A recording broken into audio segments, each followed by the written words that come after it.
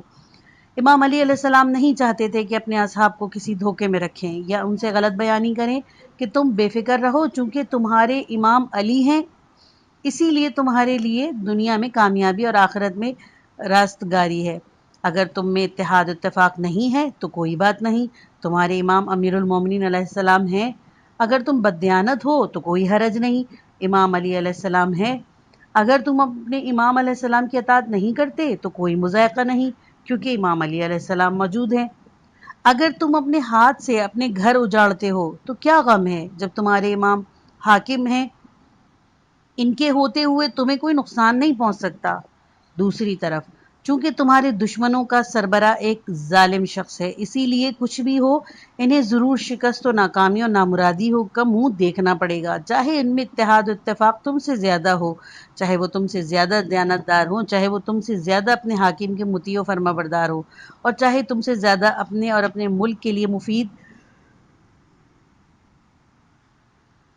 سود مند ہوں۔ ظاہراً یہ کہ امیر المومنین علیہ السلام اس قسم کی غلط بیانی نہیں کر سکتے تھے، کیونکہ یہ سب باتیں سنت الہی کے خلاف ہیں۔ انہوں نے ہمیشہ اور ہر موقع پر اپنے اصحاب کو سنت الہی کے تغیر ناپذیر ہونے کی طرف توجہ دلائی ہے۔ ہاں، یہ ممکن ہے کہ ان اصحاب اور شیعہ ایسی غلط فہمی میں مبتلا ہوں اور یہ سمجھتے ہوں کہ سنت الہی کو بدلا جا سکتا ہے، اور جن باتوں سے دنیا بھر کے لوگوں کو نقصان پہنچایا ہے وہ ان کے لیے فائدہ مند ہو سکتی ہیں، اور جن کاموں نے دوسروں کو کمزور اور ذلیل کیا ہے وہ ان کے ذریعے عزت اور طاقت حاصل کر سکتے ہیں۔ ایک اور خطبے میں امیر المومنین علیہ السلام نے جہاد کے بارے میں فرمایا، جو جہاد کو ناپسندیدہ سمجھ کر اس سے روگردانی کرتا ہے اللہ تعالیٰ اسے ذلیل کر دیتا ہے، اس پر مصیبتوں کے پہاڑ ٹوٹ پڑتے ہیں، حکومت اس کے ہاتھ سے نکل جاتی ہے اور اسے انصاف نہیں ملتا۔ یہاں بھی امام علی علیہ السلام نے راہ خدا میں جہاد کرنے والوں اور سرحدوں کی حفاظت کرنے والوں کی فضیلت اور ثواب کا تذکرہ نہیں کیا۔ یہ بھی نہیں کہا کہ جو جہاد نہیں کرتا وہ اپنے وطن کا دفاع نہیں کرتا، اس کے روز قیامت یہ حشر ہوگا۔ امیر المومنین علیہ السلام نے اپنے بیان میں ثواب و عذاب کی بات نہیں کی، انہوں نے ایک قانون الہی کی طرف توجہ دلائی کہ جو قوم جہاد کا فریضہ ادا نہیں کرتی اور اپنی سرحدوں کی حفاظت نہیں کرتی تو خواہ اس کے پیغمبر خاتم الانبیاء علیہ السلام اور امام امیر المومنین علیہ السلام ہی کیوں نہ ہو، ذلیل، بے بس اور کمزور ہو جاتی ہے، قوموں کی برادری میں ذلیل و حقیر ہو جاتی ہے، عقل و فراست کی روشنی سے محروم ہو جاتی ہے، جہاد اور دفاع کے فریضے سے پہلو تہی کے نتیجے میں اپنا حق کھو دیتی ہے اور حکومت اس کے ہاتھوں سے نکل جاتی ہے۔ ایسی قوم کے ماتھے پر ذلت کا داغ لگ جاتا ہے اور کوئی اس کے ساتھ انصاف کا برتاؤ نہیں کرتا۔ معلوم ہوتا ہے کہ امیر المومنین علیہ السلام نے اس سے نا امید ہو گئے تھے کہ لوگوں کو مذہبی جذبات کی بنا پر جہاد پر آمادہ کیا جا سکے، اسی لیے انہوں نے قومی جذبات کا سہارا لیا اور فرمایا کہ اگر تم ثواب آخرت کے حصول کے لیے جہاد پر آمادہ نہیں ہو تو کم از کم اس برے انجام سے ڈرو جو جہاد نہ کرنے کی صورت میں مرتب ہوگا۔ سنت الہی تغیر ناپذیر ہے، اگر تم ثواب اخروی نہیں چاہتے تب بھی اپنی عزت اور آزادی کے بچاؤ کے لیے اٹھو اور اپنے ملک کی سرحدیں دشمن کے تحرک سے بچاؤ، قوموں میں اپنی عزت و آبرو نہ گنواؤ، دشمن کو یہ موقع نہ دو کہ وہ تمہیں بے بس کر دے۔ اس کے بعد امیر المومنین علیہ السلام کہتے ہیں، دیکھو میں رات دن تنہائی میں اور سب کے سامنے تم سے کہتا ہوں کہ تم ان لوگوں کا مقابلہ کرو اور اس سے پہلے تو کہ وہ تم پر حملہ کریں تم ان پر حملہ کر دو۔ جس قوم پر خاص اس کے گھر میں اندر آ کر دشمن حملہ کر دے وہ ذلیل ہو جاتی ہے، لیکن تم سستی برتتے رہتے ہو، نتیجہ یہ ہوا کہ تم پر حملے ہونے لگے اور بہت سارے علاقے تمہارے ہاتھوں سے نکل گئے ہیں۔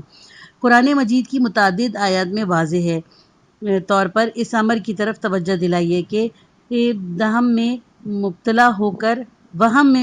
مبتلا ہو کر حقیقت کی طرف سے چشم پوشی نہ کرو۔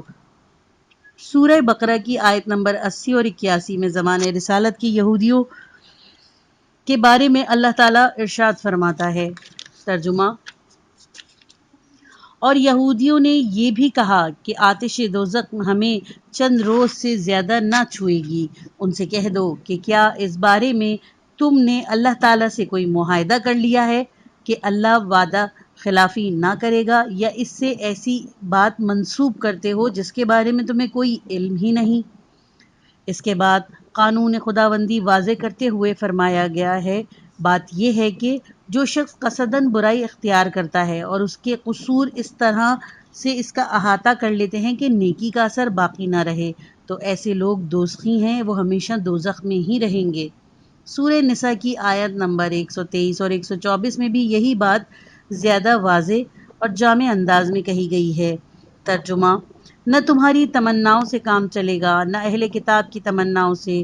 جو کوئی برائی کرے گا وہ اس کی سزا پائے گا اور اس سے خدا کے سوا کوئی یار و مددگار نہ ملے گا، اور جو مرد یا عورت کوئی نیک کام کرے گا بشرط یہ کہ وہ مومن ہو تو جنت میں داخل ہوگا اور کسی پر ذرا بھی ظلم نہیں ہوگا۔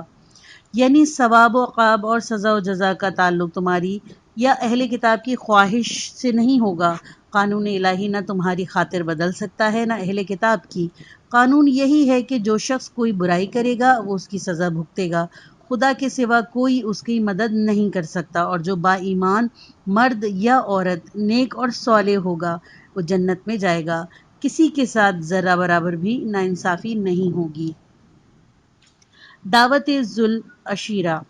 جب رسول اکرم صلی اللہ علیہ وآلہ وسلم کو دین اسلام کے اعلانیہ تبلیغ کا حکم ہوا اور آیت انذار یعنی وَأَنذَرَ عَشِيرَتَكَ الْأَقْرَبِينَ یعنی اپنے قریبی رشتہ داروں کو خدا کے عذاب سے ڈراؤ اور انہیں دین مبین کے اسلام کی دعوت دو، نازل ہوئی، تو آپ نے اس دن بار بار اپنے عزیزوں سے کہا کہ میری رشتہ داری کے بھروسے پر خدا کی بندگی سے منہ نہ موڑو اور اچھی طرح سمجھ لو کہ معاملہ میرے ہاتھ میں نہیں ہے۔ سنت الہی کے برخلاف نہ میں تمہیں کوئی نفع پہنچا سکتا ہوں اور نہ کسی کو نقصان سے بچا سکتا ہوں۔ اگر تمہیں کوئی نفع پہنچے گا تو اسی طریقے سے پہنچے گا جو اللہ نے مقرر کر دیا ہے، اور کوئی نقصان پہنچے گا تو وہ بھی قانون الہی کے مطابق ہوگا۔ کوئی یہ خیال نہ کرے کہ قریش کی یا بنی ہاشم کی یا بنی عبد مناف کی یا بنی عبد المطلب کی یا میری بیٹی فاطمہ کی یا میری پھپھو صفیہ کی غلطیاں نظر انداز کر دی جائیں گی۔ مندرجہ بالا آیات کے نزول پر آپ نے قریش کو جمع کیا اور فرمایا، اے قریش، اپنے آپ کو آتش جہنم سے بچاؤ کیونکہ تمہارا نفع اور نقصان میرے ہاتھ میں نہیں ہے۔ مطلب یہ تھا کہ نفع یا نقصان اور ثواب یا عذاب کے لیے ایک قانون مقرر ہے۔ اچھا کام کرو گے تو فائدہ ہوگا اور ثواب ملے گا، برا کام کرو گے تو نقصان اٹھاؤ گے اور سزا پاؤ گے۔ پھر آپ نے فرمایا، اے اولاد کعب بن لوئی، اپنے آپ کو آتش جہنم سے بچاؤ کیونکہ تمہارا نفع و نقصان میرے ہاتھ میں نہیں ہے۔ اے بنی قصیہ، اپنے آپ کو آتش دوزخ سے بچاؤ، میں نہ تمہیں ثواب دلا سکتا ہوں نہ عذاب سے بچا سکتا ہوں۔ اے بنی عبد مناف، تم خود اپنے آپ کو عذاب الہی سے بچانے کی کوشش کرو کیونکہ میں اس معاملے میں کچھ نہیں کر سکتا۔ خدا کو مانو گے تو بہشت میں جاؤ گے، مشرک رہو گے تو دوزخی ہوگے۔ میرے پاس ایسی کنجی نہیں ہے کہ اپنے مشرک رشتہ داروں کو چور دروازے سے بہشت میں پہنچا دوں۔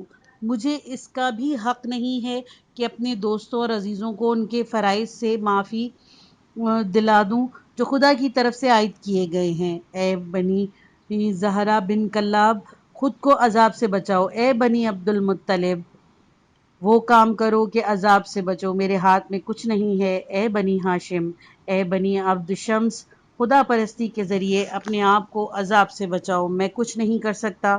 چچا عباس، آپ بھی اپنے آپ کو عذاب سے بچائیں۔ پھوپھی صفیہ، آپ بھی اپنے بچاؤ کی فکر کریں کیونکہ میں آپ کے لیے کچھ نہیں کر سکتا۔ نہ دنیاوی فائدہ میرے ہاتھ میں ہے نہ آخرت کا نفع۔ خدا پر ایمان لاؤ اور کہو لا الہ الا اللہ۔ اے فاطمہ دختر محمد صلی اللہ علیہ وآلہ وسلم، تم بھی خدا کے عذاب سے بچنے کی کوشش کرو۔ تمہارا باپ کچھ نہیں کر سکتا، تمہارا نفع اور نقصان میرے ہاتھ میں نہیں ہے، البتہ تم میرے رشتہ دار ہو اور میں تمہارے ساتھ عزیزداری کا برتاؤ ضرور کروں گا۔ اگر رسول اللہ صلی اللہ علیہ وآلہ وسلم سے رشتہ داری ایمان اور عمل صالح کی جگہ نہیں لے سکتی، اور دختر رسول صلی اللہ علیہ وآلہ وسلم کے لیے بھی ضروری ہے کہ حسن عاقبت کے لیے وہی راستہ اختیار کریں جو دوسروں کے لیے ضروری ہے، بلکہ خود رسول خدا صلی اللہ علیہ وآلہ وسلم کے لیے بھی رضا الہی حاصل کرنے کا ایمان اور عمل صالح کے سوا کوئی راستہ تو نہیں۔ پھر یہ کیسے ممکن ہے کہ امام حسین علیہ السلام کی شہادت کے بعد یہ سب آیات قرآنی، احادیث نبوی علیہ السلام اور نہج البلاغہ کے خطبے منسوخ سمجھ لیے جائیں اور بہشت میں جانے کا ایمان اور عمل حسنہ کے سوا کوئی اور راستہ نکل آئے؟ کیا یہ ہو سکتا ہے کہ واقع کربلا سے تو پہلے مسلمانوں کو صداقت و امانت، عبادت اور واجبات اور شرع کی پابندی اور دروغ گوئی اور شراب نوشی، سود خوری اور کل حرام سے پرہیز کی ضرورت تھی، لیکن اب یہ باتیں اتنی ضروری نہیں رہیں۔ اب یہ ممکن ہے کہ چاہے کوئی بھی ظلم و ستم میں قاتلان حسین علیہ السلام سے بھی بازی لے جائے، لیکن امام علیہ السلام اور اصحاب امام علیہ السلام پر درود و سلام بھیج کر مطمئن ہو جائے کہ وہ حشر میں انہی بزرگوں کے ساتھ ہوگا۔ اصحاب حسین علیہ السلام تو روحانی عظمت، خلوص اور ایمان اور راست گوئی کا پیکر تھے۔ انہی کے حالات پڑھ کر ہم ہوا خواہی اور طرفداری کے صحیح مفہوم سے آشنا ہوئے ہیں۔ اصحاب امام علیہ السلام ہی نے ہمیں عشق، ایمان، جانثاری، طرفداری کا مطلب سمجھایا ہے، حتیٰ کہ ان کے وہ رجز بھی جو انہوں نے روز عاشوراء دشمن کے مقابلے میں پڑھے، ان کی شخصیت اور روحانی عظمت پر روشنی ڈالتے ہیں۔ جو شخص یہ کہتا ہے کہ یا لیتنی کنت معکم فاؤز معکم، وہ ذرا سوچے اور دل پر ہاتھ رکھ کر انصاف سے کہے کہ اس کا یہ فقرہ سچ میں شمار ہوگا یا جھوٹ میں؟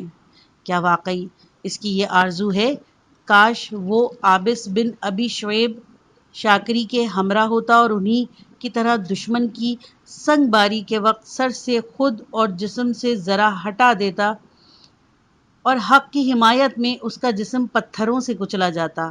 یا اس نے کبھی غور ہی نہیں کیا کہ امام علیہ السلام کے ہمراہیوں نے کیا کارنامے انجام دیے ہیں اور کس ہمت و جرات کے ساتھ دشمن کے وار سہے ہیں، اسی لیے ان کی ہمراہی کی آرزو کرتا ہے۔ اس حالت میں اس کی زبان سے جو الفاظ نکلتے ہیں وہ حقیقت سے بہت دور ہیں۔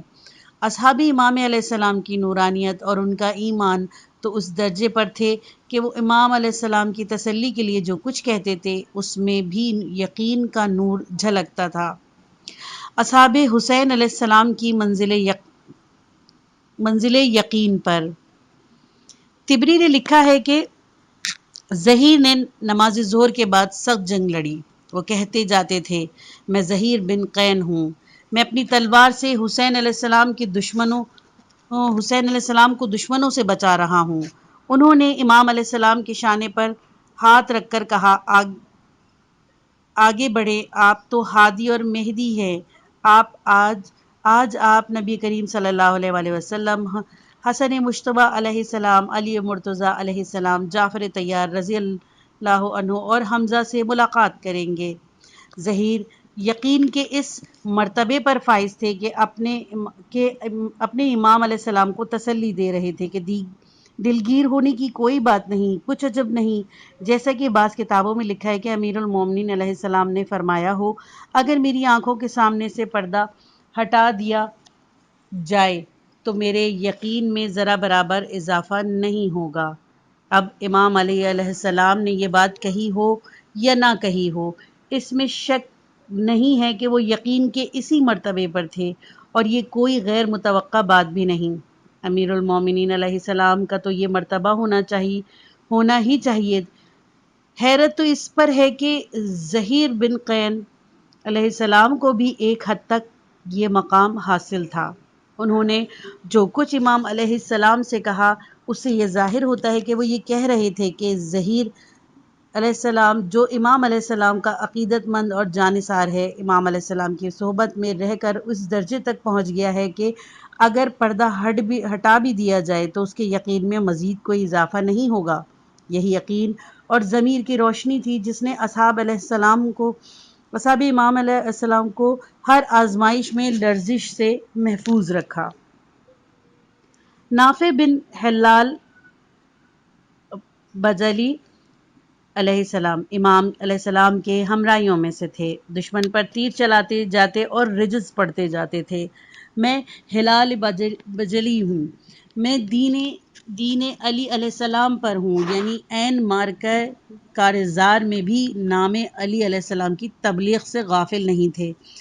علی علیہ السلام کا نام لے رہے تھے اور ان کی مدح میں مشغول تھے، یہاں تک کہ عمر بن سعد کے 12 آدمیوں کو قتل اور متعدد کو زخمی کیا، آخر بازو ٹوٹ گئے، معذور ہو گئے تو دشمن نے گرفتار کر لیا۔ ابن سعد کے پاس لے جایا گیا تو اس نے پوچھا، نافع تم نے یہ مصیبت کیوں مول لی؟ شاید ابن سعد کا خیال تھا کہ اکثر لوگوں کی طرح یہ بھی پشیمانی کا اظہار کر کے معافی مانگیں گے، مگر نافع علیہ السلام نے کہا، خدا میری نیت سے واقف ہے، اس وقت ان کی داڑھی سے خون بہہ رہا تھا۔ انہوں نے پھر بھی ہمت کر کے کہا کہ میں نے تمہارے 12 آدمیوں کو قتل کیا ہے اور بہت سوں کو زخمی بھی کیا ہے، مجھے اس پر قطعاً پشیمانی نہیں ہے، اور اگر میرے شانے اور بازو بیکار نہ ہو جاتے تو تم مجھے گرفتار نہیں کر سکتے تھے۔ امام علیہ السلام کے ساتھیوں میں نافع پہلے شخص تھے جنہیں گرفتار کر کے ان کی گردن مار دی گئی تھی۔ مرتے دم بھی انہوں نے اپنے ایمان اور یقین کامل کا مظاہرہ کیا۔ جب ان کا سر قلم کرنے کے لیے تلوار اٹھائی گئی تو انہوں نے کہا، اللہ کا شکر ہے کہ اس نے میری موت بدترین لوگوں کے ہاتھوں لکھی تھی۔ یہ حوصلہ تھا ان لوگوں کا جن پر سلام بھیج کر ہم کہتے ہیں، یا لیتنی کننا معکم فوزا معکم، کاش ہم بھی تمہارے ساتھ ہوتے تو تمہاری طرح سرفراز و سرخرو ہوتے۔ ہم یہ نہیں کہتے کہ خدا کا شکر ہے کہ ہم اس وقت وہاں نہیں تھے، اس امتحان اور ابتلا سے بچ گئے اور آپ جیسے بزرگوں کا خون بہانے میں شریک نہیں ہوئے، لیکن وہ دن حقیقت سے نزدیک تر تھا یا یہ شکر گزاری۔ آل ابی طالب علیہ السلام جو کربلا میں شہید ہوئے۔ 61 ہجری میں امام حسین علیہ السلام مدینے سے مکہ گئے اور وہاں سے کوفے کے قریب تک پہنچے۔ ہر جگہ انہوں نے لوگوں کو اپنی حمایت اور حق کے دفاع کی دعوت دی، تقریریں کی۔ اس کارروائی میں 6 ماہ سے زیادہ لگ گئے، لیکن مشہور یہی ہے کہ 72 سے زیادہ مخلص افراد نہ مل سکے۔ ان میں بھی 17 تو آل ابی طالب علیہ السلام تھے، 2 خود امام علیہ السلام کے فرزند یعنی علی اکبر علیہ السلام اور طفل شیر خوار، 3 امام حسن علیہ السلام کے فرزند یعنی قاسم، عبداللہ اور ابو بکر، 5 امام علیہ السلام کے بھائی یعنی عباس، عبداللہ، جعفر اور عثمان، یہ چاروں تو ام البنین کے بیٹے تھے، اور 5ویں محمد بن علی، 2 بیٹے عبداللہ بن جعفر کے یعنی اون اور محمد، 5 افراد اولاد عقیل میں سے یعنی جعفر بن عقیل، عبد الرحمن بن عقیل، مسلم بن عقیل کے 2 بیٹے عبداللہ اور محمد، اور 1 محمد بن ابی سعید بن عقیل۔ ان 17 افراد کے نام زیارت ناحیہ میں آئے ہیں۔ ان کے علاوہ امام علیہ السلام کے ہمراہی تقریباً 55 سے زیادہ نہیں تھے۔ اگر شروع میں کچھ تھے بھی تو کوفہ اور عراق کی صورتحال سے واضح ہو جانے کے بعد انہوں نے ساتھ چھوڑ دیا تھا۔ اگر آج امام علیہ السلام کے حامیوں اور محبوں کی گنتی کی جائے تو شمار سے باہر ہے، لیکن کیا اس کا یہ مطلب ہے کہ اس زمانے کے لوگ بہت برے تھے اور آج کے لوگ امام شناسی اور جانثاری میں ان سے بڑھ گئے ہیں؟ یہ بات نہیں ہے۔ جب تک امتحان کی نوبت نہیں آئی تھی اور مسلم اور ہانی قتل نہیں ہوئے تھے، امام علیہ السلام کے عقیدت مند بے شمار تھے اور امام علیہ السلام کے ارد گرد درود و سلام کی آوازیں بلند ہو رہی تھیں۔ حقیقت تو یہ ہے کہ وہ بہت ہی اچھا دور تھا جس میں امام علیہ السلام کو 6 مہینے کے مختصر عرصے میں 72 روشن ضمیر، ثابت قدم ساتھی میسر آ گئے تھے۔ امام علیہ السلام کو اس سے زیادہ کی ضرورت بھی نہیں تھی۔ وہ کشور کشائی کے لیے تو نکلے تھے، وہ کشور کشائی کے لیے تو نکلے نہیں تھے کہ بڑا لشکر درکار ہوتا۔ امام علیہ السلام کے مقصد کے لیے یہی 72 عظیم المرتبت افراد، جن میں ایک شیرخوار بچہ بھی شامل تھا، کافی تھے۔ ان کے علاوہ وہ باہمت اور بزرگ خواتین تھیں جنہوں نے ہر حالت میں اپنی بات کہہ کر تبلیغ کا حق ادا کر دیا، مردانہ وار خدمات شائستہ انجام میں دیں اور بستی بستی عاشورہ کے واقعات سے لوگوں کو آگاہ کیا، پانی بند کرنے، گھوڑے دوڑانے اور طفل شیر خوار کے قتل کا ماجرا سنایا۔ دمشق اور اس کے گرد و نواح کے لوگ پچھلے 42 سال سے اہل بیت علیہ السلام کے متعلق گمراہ کن پروپیگنڈے کا شکار تھے۔ انہوں نے شام پہنچ کر اس کا اثر زائل کر دیا۔ یہ پارٹ ختم ہوا. کتاب کا اگلا حصہ نیکسٹ پارٹ میں سنیے.